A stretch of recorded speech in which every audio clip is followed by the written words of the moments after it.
Il faut que tu arrêtes de souffrir pendant tes études. Cette idée, c'est une idée très importante pour moi et je trouve qu'on n'en parle pas assez. C'est pour ça que moi, je veux le rappeler souvent. D'autant plus en cette période de Noël où les révisions sont un peu difficiles, les journées sont un peu plus courtes. La motivation, elle disparaît pendant les périodes de Noël. C'est normal, on a envie de faire d'autres choses que de réviser. Et donc, c'est pour ça que je veux te rappeler cette idée-là très importante de ne pas souffrir pendant ses études. Pourquoi? 2 raisons. La première raison, c'est que quand tu souffres, tu perds ton objectivité. À partir du moment où tu souffres, quand je dis souffrir, ça veut dire juste être pas bien, pas avoir envie de réviser, se forcer à faire quelque chose qu'on n'a pas envie de faire, mais vraiment le prendre mal, c'est-à-dire que ce soit douloureux. C'est se lever sans avoir envie, c'est se coucher en ayant un peu d'anxiété parce qu'on n'a pas envie de recommencer le lendemain, et c'est ça, souffrir. Je pense que j'ai souffert de mes études un court laps de temps pendant ma 2e année en droit et depuis j'ai plus jamais souffert parce que j'ai décidé justement de plus souffrir de mes études. Pourquoi c'est important de ne pas souffrir de ses études?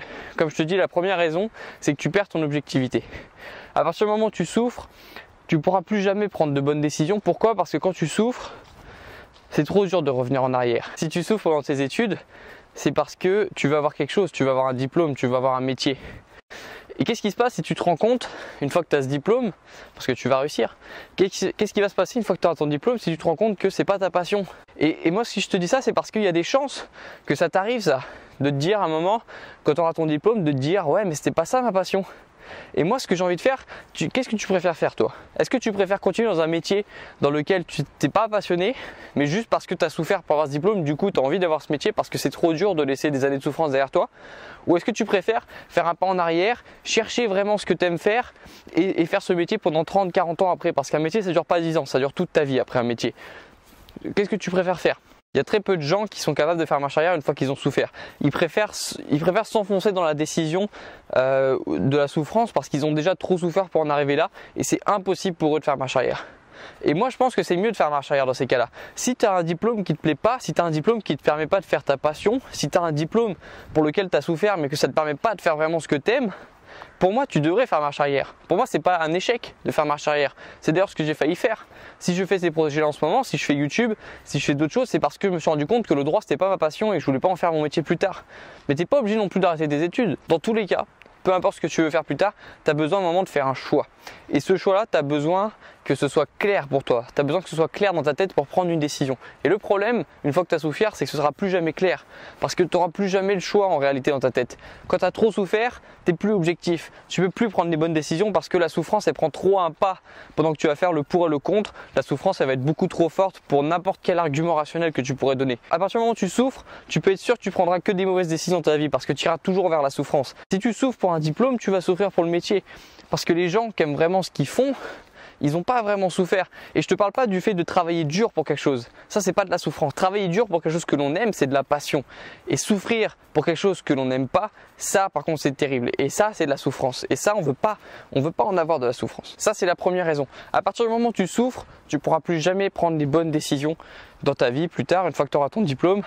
Et je vais te parler de deuxième raison juste après. Mais maintenant, il faut que je me faire un petit entraînement de traction parce que je suis sorti pour ça. Donc, je fais un petit entraînement et puis je te donne la deuxième raison.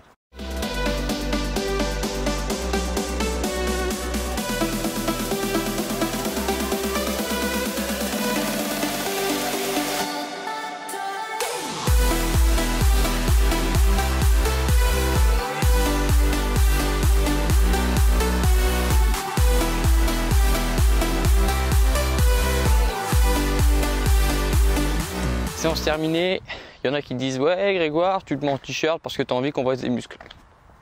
Ouais. Le deuxième point que je voulais te donner pour l'importance de ne pas souffrir pendant tes études, c'est aussi que pendant tes études, tu dois apprécier le processus. Alors je sais que c'est pas facile, en le disant comme ça, c'est plus facile à dire qu'à faire, mais en fait tu te rends compte que si toutes tes études ça a été un calvaire, si toutes tes études ça a été une souffrance, tu verras que le jour où tu auras ton diplôme, ce ne sera pas non plus très satisfaisant.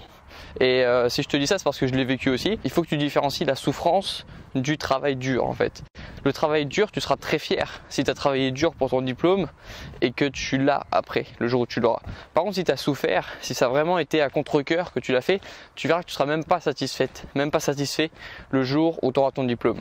Alors que quand tu prends du plaisir dans le processus, lorsque ça n'a pas été une souffrance d'apprendre, si tu as apprécié le semestre, tu verras que les notes auront une saveur différente. Tu vois ?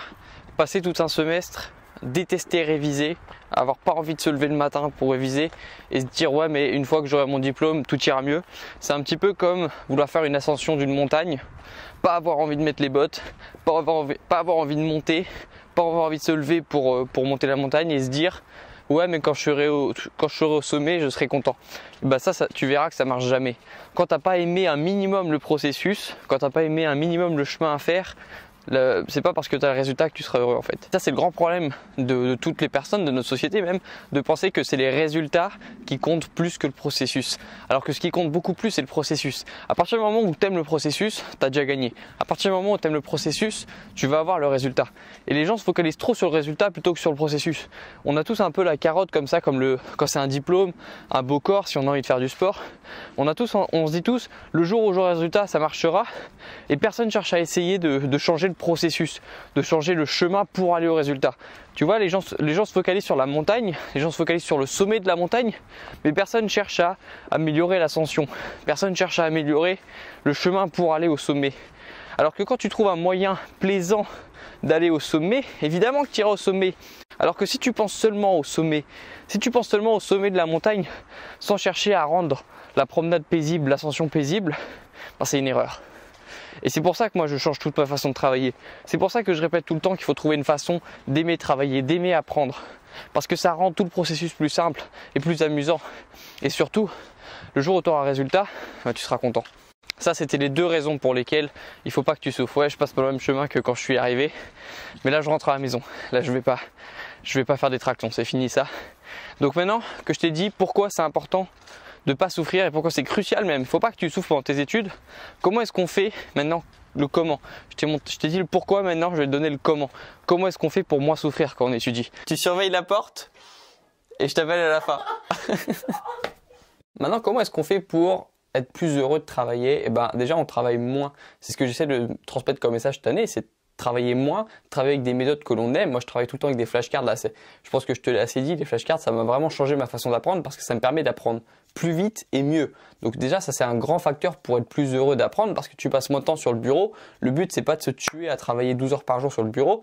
Si on peut apprendre de manière efficace certains cours, moi je dis tant mieux. Et ce serait dommage de se priver de techniques aussi efficaces comme ça, comme les flashcards, qui te permettent de passer moins de temps à travailler. Ensuite, il faut que tu détermines à quelle heure tu préfères travailler. Est-ce que tu préfères travailler le matin? Est-ce que tu préfères travailler le soir? Il faut que tu te connaisses un peu mieux pour savoir les moments où tu es de meilleure humeur pour travailler. C'est important aussi de savoir à quel moment de la journée on a le plus d'énergie, où on se sent avec un peu moins d'énergie, à quel moment on est de bonne humeur, qu'est-ce qui nous met de bonne humeur? Est-ce qu'on préfère travailler puis ensuite avoir des choses plus fun à faire, ou est-ce qu'on préfère d'abord commencer par les récompenses et ensuite travailler? Tu vois, on a tous un système de travail différent et il faut que tu détermines lequel te rend le plus heureux. Moi, je sais à peu près à quelle heure je préfère travailler, donc je fais attention à garder toujours une heure disponible pour travailler parce que je sais que c'est à cette heure-là que j'aime bien travailler. Et c'est comme ça que tu devrais faire aussi, pour te créer un système de travail dans lequel en fait tu es heureux de travailler. Ça ne doit pas être un calvaire de te lever pour réviser.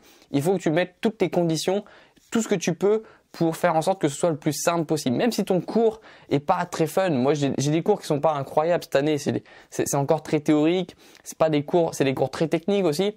Mais la pilule passe mieux lorsque ta méthode derrière pour apprendre ce cours est meilleure en fait. Une autre façon aussi de faire en sorte que les études soient pas une souffrance, c'est de relativiser. Moi, c'est quelque chose que j'essaie de faire beaucoup. C'est quelque chose que j'en ai fait pas mal de vidéos pour apprendre à relativiser, prendre du recul un peu sur la situation, comprendre que c'est pas notre vie qui se joue pendant les études. Même s'il y en a qui sont pas d'accord avec moi sur ce point, moi je trouve quand même que on devrait relativiser un petit peu, remettre un petit peu les choses à leur place.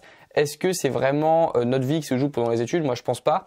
Et relativiser, ça aide aussi à ne pas souffrir parce que quand on souffre, c'est parce qu'on a l'impression que c'est notre seule chance de réussir, parce que c'est notre seule opportunité dans la vie. Et quand tu comprends qu'en fait, c'est pas la seule et que tu auras plein d'autres opportunités qui vont se présenter à toi dans les années suivantes, tu comprends que les études, c'est pas forcément la fin du monde si tu loupes un examen, si tu foires un examen. Si tu te dis qu'à chaque examen, ça va être ta vie qui va jouer, oui, ça va devenir une souffrance. Et quand tu relativises, ça change complètement tout parce que c'est plus une souffrance, c'est juste un examen. J'ai fait un article là-dessus où je résumais un petit peu ma façon de travailler, comment est-ce que je faisais en sorte de travailler à l'enthousiasme. Et c'est ça le titre de l'article d'ailleurs. C'est parce que c'est un peu ma méthode, ma philosophie derrière mon travail. Je pense que ça peut t'aider. Je te mets le lien en description de tous les articles. Comme ça, tu peux les retrouver. Tu peux apprendre des choses dessus. Et voilà, moi c'est un peu comme ça que je fais en sorte de pas souffrir. Parce que c'est trop con de souffrir et puis surtout c'est dangereux de souffrir. Essaie de trouver un système dans lequel tu aimes travailler. Voilà, la vidéo elle est terminée. Moi je vais maintenant passer un peu de temps avec ma famille. Et voilà, je te retrouve dans une prochaine vidéo. À bientôt.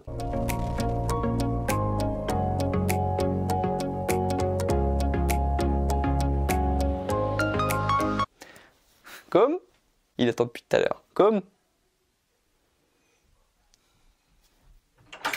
Oui. c'est bon. C'est bon. C'est bon. J'ai bien. On dit au revoir. Ah. Au revoir. Parlez bien. Par contre, tu dis tout le temps les mêmes trucs.